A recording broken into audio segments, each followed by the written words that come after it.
Debnath sir, अभी जो Kochhar sir ने बताया ईरान की नौसेना के बारे में, ईरान की वायुसेना के बारे में, उसमें अगर आपको जोड़ना चाहें, इसके साथ ही एक सवाल भी आपसे होगा। वो सवाल ये है कि हम डिएगो गार्सिया और फेयरबोर्ड एयरबेस की बात कर रहे थे, सैन्य ठिकाने की बात कर रहे थे।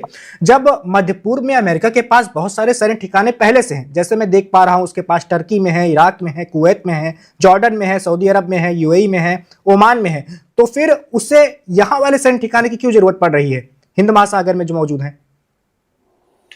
हाँ, वैभव जी, होता ऐसा है कि आ, जैसे अमेरिका के B-52 बॉम्बर्स हैं, B-2 बॉम्बर्स हैं, इनको डिप्लॉय करने के लिए जो होस्ट कंट्री है उनको पहले एग्री होना पड़ता है। तो सऊदी अरेबिया में एक एयरबेस होने का मतलब ये नहीं कि बस अमेरिका कोई भी जहाज वहां ले जा सकता है। पहले अमेरिका को सऊदी अरेबिया की सरकार से एक अंडरस्टैंडिंग बनानी पड़ती है कि ये जो स्ट्रेटेजिक बॉम्बर है, B-2 बॉम्बर्स या B-52 बॉम्बर्स वहां डिप्लॉय कर सकते हैं। एक और रीजन ये है कि ये B-2 बॉम्बर्स या B-52 स्ट्रेटेजिक बॉम्बर्स ये लॉन्ग रेंज स्ट्रेटेजिक बॉम्बर्स हैं। इनकी जो काम करने का तरीका होता है कि ये 30,000, 40,000, 50,000 फीट की ऊंचाई पर उड़ते हुए दुश्मन के वायुसीमा में प्रवेश करते हैं। तो जैसे अगर एक सेकंड के लिए सोचा जाए कि वो अबू धाबी, कतार, कुवैत, ओमान, इराक, इनके एयरबेस से टेक ऑफ करता है एक B-52 थ्योरेटिकली, तो वो ईरान की सीमा में प्रवेश जब करेगा तो उसकी हाइट महज 5,000, 10,000 फीट और क्लाइंबिंग है। मतलब अभी भी वो 20,000, 30,000, 40,000 फीट पर नहीं पहुंचा है। तीसरी बात है सर्वाइवेबिलिटी। जैसे जनरल कोचर ने बताया, देखिए, अगर एक US arm fighter shot down होता है युद्ध में, समझिए एक F-16 या F-35 शॉट डाउन होता है, तो उससे हल्ला होता है। लेकिन अगर B-52 या B-2 को जमीन पर ही नुकसान पहुंच जाए, एक B-52 कुवैत में डिप्लॉय हो गया, एक B-2 बॉम्बर जो है वो इराक में डिप्लॉय हो गया, और ईरान ने अपनी जमीन से जमीन पर मार करने वाली जो रॉकेट्स और मिसाइल्स हैं, ईरान के पास सैकड़ों हैं जो कि 200-400 किलोमीटर तक जा सकती हैं, और उस B-52 को इराक की धरती पर नष्ट कर दिया, या B-2 को कतार के दोहा के पास जो एयरबेस है वहां नष्ट कर दिया, वो ये एक भयंकर किरकिरी हो जाएगी। तो स्ट्रेटेजिक जो वेपन्स होते हैं उनको हमेशा दुश्मन के जमीन से जमीन पर मार करने वाले जो सिस्टम्स हैं उनकी जद्दोजहद, उनकी रेंज से बाहर रखा जाता है। अगर हम याद करें, पिछले बार भी जब ऑपरेशन मिडनाइट हैमर हुआ था, तो जो B-2 बॉम्बर्स जिन्होंने आके 12वें युद्ध के 12वें दिन बॉम्बिंग की थी ईरान के ऊपर, वो अमेरिका से उड़कर इंग्लैंड में आए, इंग्लैंड से रिफ्यूलिंग करके वो पहुंचे ईरान पर बॉम्बिंग करने के लिए। अमेरिका इस तरह की स्ट्रेटेजिक एसेट्स को किसी भी अरब मुल्क में डिप्लॉय नहीं करता है। जी बिल्कुल। देवनाथ सर, उस सवाल का जवाब भी दे दीजिए कि ईरान की नौसेना और वायुसेना कितनी ताकतवर है, कितनी कमजोर है? हाँ, देखिए, ईरान की जो नौसेना है वो ना के बराबर है। ईरान की नौसेना जो है वो ज्यादातर, जैसे हम बोलते हैं ना, कोस्ट गार्ड, उनके पास कोई भी बड़ा युद्धपोत नहीं है। जैसे जनरल कोचर अभी बता रहे थे, उनके पास कोई भी डिस्ट्रॉयर, क्रूजर या फ्रिगेट नहीं है, एयरक्राफ्ट कैरियर तो है ही नहीं। उनके पास नौसेना में जितने हैं वो सब जो फास्ट स्पीड बोट्स होते हैं या पेट्रोल बोट्स होते हैं, उन पर उन्होंने सरफेस टू सरफेस मिसाइल लगा लिए हैं। और ये सरफेस टू सरफेस मिसाइल जो हैं, इनकी रेंज भी बहुत ज़्यादा नहीं होती है।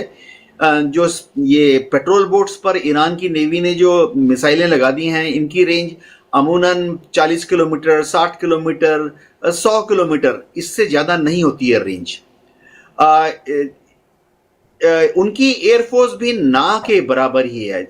उनकी एयरफोर्स में कोई भी फाइटर विमान ऐसा नहीं है जो कि नया हो। 1979 में जब ईरानियन रेवोल्यूशन हुआ था तो उसके पहले उनके पास अमेरिका द्वारा दिए F4 फाइटर विमान थे, 4, 5, 6, 8 अभी बचे खुचे हैं, टूटे फूटे हालत में उड़ाते हैं।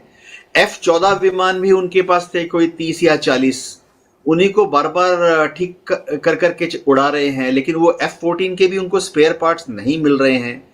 और उनमें जो एयर टू एयर रडार हैं वो 70 के दशक की टेक्नोलॉजी है, 80 के दशक की टेक्नोलॉजी है। और उसमें जो एयर टू एयर मिसाइल लगे हैं F14 जो ईरानियन एयरफोर्स में हैं, वो भी बहुत ही रूडिमेंट्री हैं, उनकी रेंज भी बस 10 किलोमीटर 20 किलोमीटर टाइप है। तो एयर टू एयर कॉम्बैट में वो यूएस एयरफोर्स या यूएस नेवी के शिप हवाई जहाज F-35 या उनके जैसे एमराम एयर टू एयर मिसाइल हैं जो कि 120-140 किलोमीटर से शूट डाउन कर सकते, कहीं नहीं टिकते हैं। तो अभी उनके पास लड़ने के लिए अगर अमेरिका जमीनी हमला करता है, करेगा नहीं, लेकिन अगर अमेरिका जमीनी हमला करता है तो ईरान की 6 लाख की आर्मी है। लेकिन उनके पास भी जो टैंक तो बख्तरबंद गाड़ियां हैं वो सब पुराने हैं, 40 साल पुराने, 50 साल पुराने। रूस ने कुछ दिया हुआ है लेकिन वो भी बहुत ज़्यादा ऑटोमेटेड या कंप्यूटर कंट्रोल नहीं है। ईरान के पास सिर्फ एक ही ताकत है जो कि अच्छी है, वो है ईरानियन रेवोल्यूशनरी गार्ड। ताकत करीबन 1,75,000 है। ये बहुत लॉयल हैं, बहुत डेडिकेटेड हैं। आयतुल्लाह खुमानी के प्रति उनकी एक व्यक्तिगत निष्ठा होती है और इनको तभी भर्ती किया जाता है आईआरजी में जब उनको ईरान की जो पॉलिटिकल लीडरशिप है वो लेटर ऑफ रिकमेंडेशन देती है। ऐसा नहीं है कि बस रिटन टेस्ट दिया और इंटरव्यू दिया और ज्वाइन किया। उनको उन्हीं घरानों से, उन्हीं तबकों से या उन्हीं कस्बों से चुना जाता है जहां पर आयतुल्लाह खामेनी के प्रति एक व्यक्तिगत लॉयल हवा हो। और उनकी ताकत जाहिर बात है 3000 से ज़्यादा ज़मीन से ज़मीन पर मार करने वाले रॉकेट्स एंड मिसाइल्स हैं। 2000 किलोमीटर दूर इजराइल है, पिछले बार भी उन्होंने 300-600 लॉन्च किए थे, पहुंच गए थे इजराइल। और ज़्यादातर अमेरिकन बेस जो है गल्फ ऑफ पर्शिया है, पर्शियन गल्फ के आसपास हैं, कुवैत में, इराक में, अबू धाबी, सऊदी में। इन सब की डिस्टेंस ईरान से महज 400 किलोमीटर 600 किलोमीटर है। तो इस तरह के मिसाइल्स तो ईरान के पास हजारों हैं, 1000 है या 2000 हैं। और युद्ध की स्थिति में वो दर्जनों एक साथ या जरूरत पड़ने पे सैकड़ों एक साथ लॉन्च करेगा, जो कि अमेरिकन एयर डिफेंस सिस्टम जैसे पेट्रियट है या थार्ड है उनको पेनिट्रेट कर जाएंगे। देखिए, एक सिस्टम होता है जिसे हम बोलते हैं सिंगल शॉट किल प्रोबेबिलिटी। पैट्रियट मिसाइल, अगर ईरान 100 मिसाइल लॉन्च करेगा तो पैट्रियट एयर डिफेंस सिस्टम उनमें से कितने को शूट डाउन कर देगा? 12, 24, क्योंकि इससे ज्यादा लॉन्चर पर होते नहीं हैं। ऐसा नहीं होता है कि लॉन्चर पर एक साथ 200 पैट्रियट मिसाइल माउंटेड होते हैं, ऐसा नहीं होता है। बिल्कुल। इसी तरह से एक थार्ड के लॉन्चर में एक बार कितने missile, anti aircraft missile loaded होते हैं? 4, 8, 12, चलिए 2 अलग अलग बैटरीज है तो 24। तो ईरान अगर सैकड़ों जमीन से जमीन पर मार करने वाली मिसाइलें, समझिए यूएई, दोहा, कतार की तरफ लॉन्च कर देता है, तो उसमें से 10-20, 1-2 दर्जन तो जमीन तक, अमेरिकन बेस तक, चाहे मिलिट्री बेस हो, नेवल बेस हो या एयर बेस हो, उसके रनवे तक पहुंच ही जाएंगे। जी बिल्कुल देवनाथ सर, आपने और कोचर सर ने जैसा कि बताया कि ईरान के पास ना तो बहुत अच्छी नौसेना है और ना ही बहुत ज़्यादा ताकतवर वायुसेना है। उसकी ताकत है रॉकेट्स में, मिसाइलों में और वहाँ की जो आईआरजीसी है। अगले पड़ाव की ओर चलते हैं अपनी इस बातचीत के, और अगला पड़ाव है एक रिपोर्ट को लेकर। देवनाथ सर, सीएनएन की एक रिपोर्ट आई है, उस रिपोर्ट में दावा किया गया है कि अगले हफ्ते से पहले ही हमला हो जाएगा अमेरिका का ईरान पर। इसी हफ्ते हमला होगा, रिपोर्ट में ऐसा कहा गया है। बस आखिरी मंजूरी मिलना बाकी है ट्रंप साहब से। और एक इस रिपोर्ट में यह भी खुलासा किया गया है कि मध्य पूर्व में अमेरिका ने 2003 के बाद सबसे बड़ी वायुसेना अपनी तैनात की है। इराक युद्ध के बाद वाली अब जाकर सबसे बड़ी वायुसेना तैनात की है। इसके क्या मायने हैं और इस रिपोर्ट से कितना इत्तेफाक रखते हैं आप दोनों? कोचर सर से शुरू करेंगे। कोचर सर, देखिए, जमावड़ा तो हो चुका है।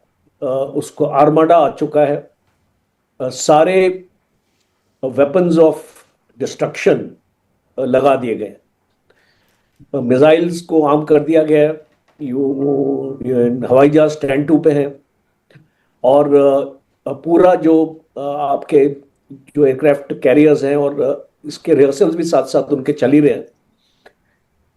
प्लान्स की वॉर गेमिंग हो चुकी है और कंटिजेंसी प्लान्स भी बन गए।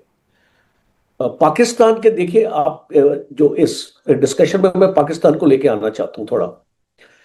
इस पाकिस्तान के साथ भी कुछ बातचीत चल रही थी कि खास तौर पे जब आपके B-2 और B-52 बॉम्बर्स होते हैं उनको रिफ्यूलिंग के लिए, और जब वो एक बार अटैक करके आएंगे तो उनको वापस भी जाना पड़ता है अब ये अपने बेस के ऊपर, उसके लिए आपको रिफ्यूलिंग की जरूरत होती है। तो एक टाइम पे इस पाकिस्तान के भी इसको एयरबेस इस्तेमाल हो सकते हैं, एक स्ट्रॉन्ग पॉसिबिलिटी वहां पर भी है।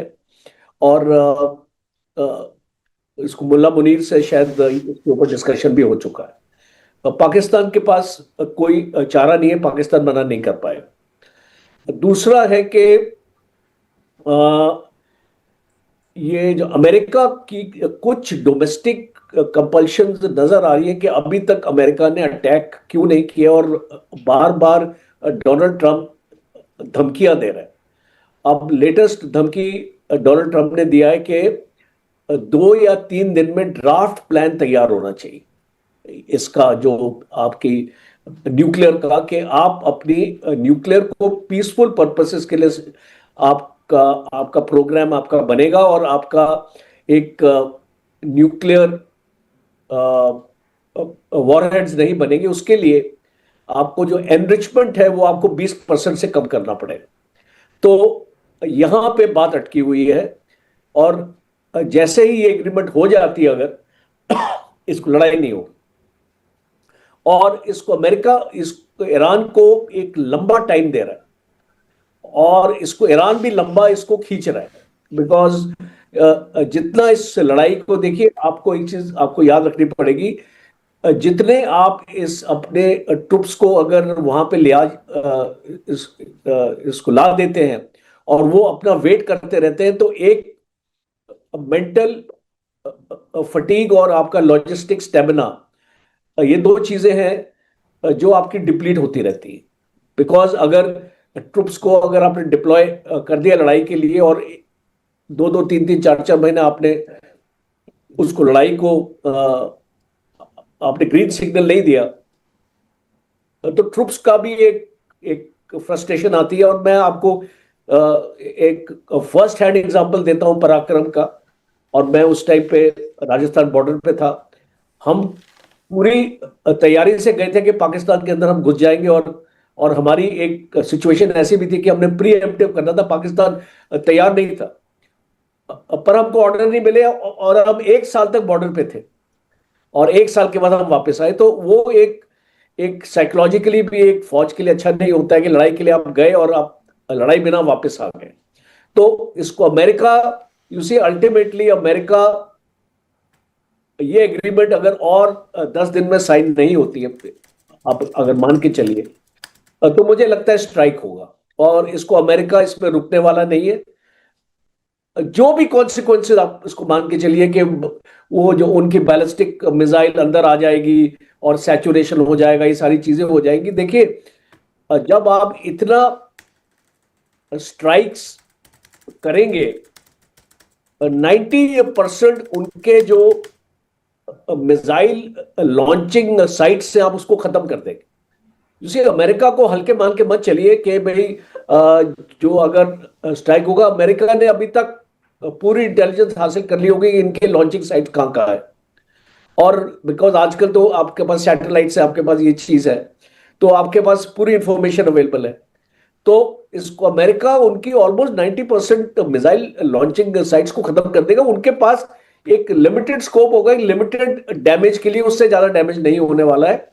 अब ये तो टाइम ही बताएगा, हम लोग तो इसको भविष्यवाणी ऐसे नहीं कर सकते, बट एक लॉजिकल, एक अगर हम इस पे एनालिसिस करें तो एक लिमिटेड डैमेज मैं मान के चल रहा हूं अमेरिका का डैमेज होगा, ऐसे तो नहीं है कि कोई डैमेज नहीं कर पाएंगे, लिमिटेड डैमेज होगा, और खास तौर पे इजराइल का डैमेज ज्यादा होगा, मुझे ये लग रहा है। Subscribe to One India and never miss an update. Download the One India app now.